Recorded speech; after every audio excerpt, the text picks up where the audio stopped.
கிறிஸ்துவுக்குள் அருமையானவர்களே, உங்களை யாவருக்கும் இறை இயேசுவின் நாமத்தில் அன்பின் வாழ்த்துக்கள்.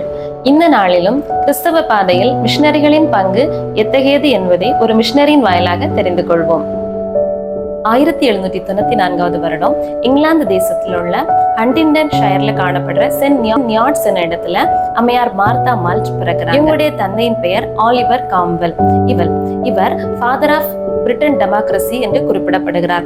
இவர் பிரிட்டன் தேசத்தின் ஒரு சக்தி வாய்ந்த நபராகவும் காணப்படுகிறார். இவருக்கு 4 மகள்கள். அவரில் ஒருவர் தான் மார்த்தா மால்ட். இந்த மார்த்தா மால்ட் அம்மையார் 1818 வருடம் தன்னுடைய 24 வயதுல ரெவரண்ட் சார்ல்ஸ் மால்ட் என்பவரை திருமணம் செய்கிறார். இந்த சார்லஸ் மால்ட் என்பவர் இங்கிலாந்து தேசத்துல உள்ள போர்ட்ஸ்மவுத் என்கிற இடத்திற்கு அருகா இருக்கிற கோஸ்போர்ட் மிஷனரி அகாடமியில தன்னுடைய போதக படிப்பு முடிக்கிறார். தன்னுடைய திருமணத்தின் ஒரு வாரத்துக்கு முன்பதாக தான் LMS மிஷனரியா நியமிக்கவும் படுகிறார். தங்களுடைய திருமணம் முடித்து இந்தியாவை நோக்கி மிஷனரிகளா ரெவரண்ட் சார்ல்ஸ் மால்ட்டோ அவருடைய துணைவியார் அம்மையார் மார்த்தா மால்ட்டோ வருகிறாங்க. இந்தியாவின் தென் பகுதியாகிய தென் திருவிதாங்கூரை நோக்கி கப்பல்ல பயணப்பட்டு வர்றாங்க. தென் திருவிதாங்கூருங்கிறது தற்போதைய கன்னியாகுமரி மாவட்டம். 1819 வருடம் டிசம்பர் மாதம் நாகர்கோயில இந்த குடும்பம் வந்து அடைகிறாங்க. இங்கே வந்து பார்க்கும்போது நாகர்கோயிலின் நிலைமை தற்போதைய நிலைமையா இல்ல. தென் திருவிதாங்கூர் பெண்களின் நிலைமை பரிதாபமான நிலைமையா இருந்தது.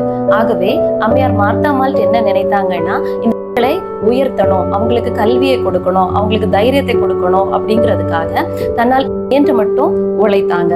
அதற்காக இங்கிலாந்துல உள்ள தன்னுடைய நபர்களிடத்துல நிதி திரட்டி 1820 வருடம் நாகர்கோவில்ல ஒரு போர்டிங் ஸ்கூலை பெண்களுக்காக ஆரம்பிக்கிறாங்க.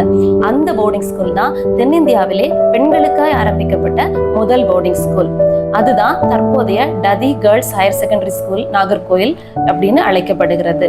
இங்க எப்பவுமே ஏழை பெண்களுக்கும் அனாதைகளுக்கும் அடிமை பெண்களுக்கும் முக்கியத்துவம் கொடுத்து அவங்களுக்கு கல்வியும் பயிற்சியும் கொடுத்தாங்க. இந்த பள்ளிக்கூடத்துல எழுதுவதற்கும் வாசிப்பதற்கும் எளிய கணிதங்களும் புவியியல் சார்ந்த படிப்புகளும் முதலாவது கற்றுக் கொடுக்கறாங்க. அம்மையார் மார்த்தா மால்ட் நினைத்தாங்க, பெண்களை கல்வி கண்டிப்பா உயர்த்தும், அவங்கள வலுப்படுத்தும் நினைச்சாங்க. எனவே அவருடைய கணவர் ரெவரண்ட் சார்ல்ஸ் மால்ட் உதவியோட இந்த கல்வியை இன்னும் விரிவுபடுத்துறாங்க. மேலும் 26 கிராமங்களில இதை பரப்புறாங்க. இந்த கல்வியானது 26 கிராமங்களுக்கு பரப்பப்படுகிறது. அதன் பின்பு இந்த கல்வியோடு சேர்த்து லேஸ் மேக்கிங்கையும் சொல்லிக் கொடுக்க ஆரம்பிக்கிறாங்க.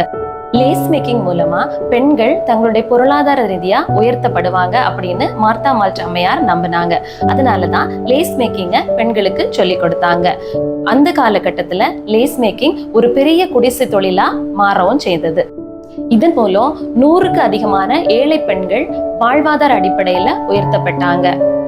மேலும் தன்னுடைய மகள்களாகிய எலிசா மால்ட் மற்றும் சாராள் மால்ட் என்பவர்களை தன்னுடைய கல்வி சேவைக்காக அம்மையார் மார்த்தா மால்ட் பயன்படுத்தினாங்க. அந்த காலகட்டத்துல பெண்கள் அந்த வீட்டின் ஆண்களையே பொருளாதார ரீதியா மிகவும் சார்ந்திருக்கும் சூழ்நிலை தான் காணப்பட்டது. இதை அம்மையார் மார்த்தா மால்ட் மாற்ற நினைத்தாங்க. ஆகவேதான் அந்த காலகட்ட பெண்களுக்கு லேஸ் மேக்கிங்க ஒரு குடிசை தொழிலா சொல்லி கொடுக்கறாங்க. இதன் மூலம் அநேக ஏழை பெண்கள் தங்களை நிதி சுதந்திரம் உடையவர்களா ஏற்படுத்தி கொண்டாங்க. மேலும் லேஸ் மேக்கிங்காக ஒரு உபகரணத்தை தன்னுடைய தாய் தேசமாகிய இங்கிலாந்திலிருந்தும் அதற்காக பிரத்யேகமான நூலும் அங்கிருந்து கொண்டு வந்து லேஸ் மேக்கிங்க மேலும் கற்றுக் கொடுத்தாங்க. இதன் மூலம் ஏழை பெண்கள் தங்களுக்கு நிதி சுதந்திரம், அதாவது பினான்சியலி இண்டிபெண்டா இருக்கிறவோ, அடிமை பெண்கள் தங்களை அடிமைத்தனத்திலிருந்து இந்த பணத்தை வைத்து மீட்டு கொள்ளவும் வாய்ப்பா இருந்தது. அம்மையார் மார்த்தா மால்ட் இந்த செயல் பெண்கள் வாழ்வில முன்னேற்றத்தையும், பெண்கள் வாழ்வில கல்வியையும், பெண்கள் வாழ்வில வளர்ச்சியையும், பெண்கள் வாழ்வில வாழ்வாதாரத்தையும் வித்திட்டது. மேலும் சமூகமும் குடும்பமும் பெண்களை அங்கீகரிக்க தொடங்கியது. ரெவரண்ட் சார்ல்ஸ் மால்ட்டுக்கும் மார்த்தா மால்ட் அம்மையாருக்கும் 5 பிள்ளைகள், 3 மகன்களும் 2 மகள்களும். 3 மகன்கள்ல 2 புகழ்பெற்ற மருத்துவர்களாகவும் ஒருவர் ஒரு புகழ்பெற்ற கலைஞராகவும் காணப்படுகிறாரு. மகள்கள்ல இளைய மகள் 1849 வருஷம் ஒயிட் ஹவுஸ் என்பவரை திருமணம் செய்யறாங்க. மூத்த மகள் எலிசா மால்ட் 1844 வருடம் புகழ்பெற்ற மிஷனரியும் எழுத்தாளரும் வரலாற்று ஆசிரியருமான பிஷப் டாக்டர் ராபர்ட் கால்டுவெல்ல திருமணம் செய்றாங்க. இவருடைய திருமணம் நாகர்கோயில் ஹோம் சர்ச்ல நடைபெறுது. தற்போதைய கஸ்பா சபையில நடைபெறுகிறது. 35 வருட தங்களுடைய மிஷனரி பணியை முடித்து ரெவரண்ட் சார்ல்ஸ் மால்ட் அவர்களும் அம்மையார் மார்த்தா மால்ட் அவர்களும் ரிட்டையர் ஆகுறாங்க. ரிட்டையர் ஆகி தங்களுடைய தாய் தேசமான இங்கிலாந்து தேசத்துக்கு திரும்புறாங்க.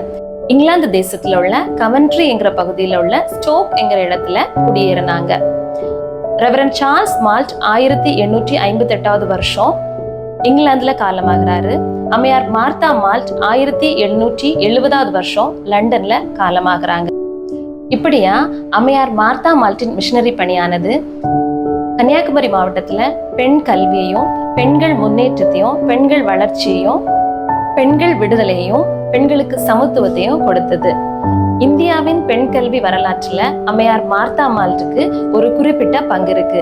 அது போலவே கன்னியாகுமரி மாவட்டத்தின் பெண்களின் கல்வி வளர்ச்சிக்கு அம்மையார் மார்த்தா மால்ட் மட்டுமே முக்கியமான காரணமா காணப்படுகிறாங்க.